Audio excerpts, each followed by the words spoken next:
விஸ்வரூபத்துல வந்து இந்த மொத்த பிரம்மாண்டத்தையும் பார்க்கலாம். கர்ப்போதகஷாயி படுத்திருக்கக்கூடிய பாதாள லோகத்திலிருந்து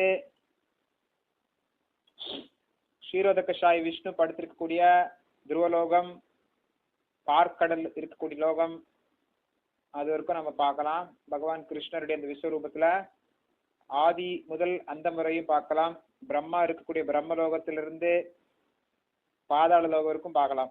இந்த மொத்தம் 14 லோகத்தையும் நாம் வந்து விஸ்வரூபத்துல பார்க்கலாம். நேரடி ஒளிபரப்பு. இப்பெல்லாம் மக்கள் வந்து சினிமா, விளையாட்டு அப்படின்ட்டு நேரடியா பார்க்க நினைக்கிற, லைவ் டெமான்ஸ்ட்ரேஷன் பார்க்க நினைக்கிறாங்க இல்லையா? ஸோ அதே மாதிரி இங்க வந்து பகவான் கிருஷ்ணர் நேரடி ஒளிபரப்புறார். இது ஒரு காட்சி, தொலைக்காட்சி மாதிரி தான் இது கூட. இந்த தொலைக்காட்சி விசேஷ சிக்னல் இருக்கணும், ஸ்பெஷல் சிக்னல் இருக்கணும். இப்போ நம்ம எல்லாம் சேட்டலைட் டிவி பார்க்குறோம், அதுக்கு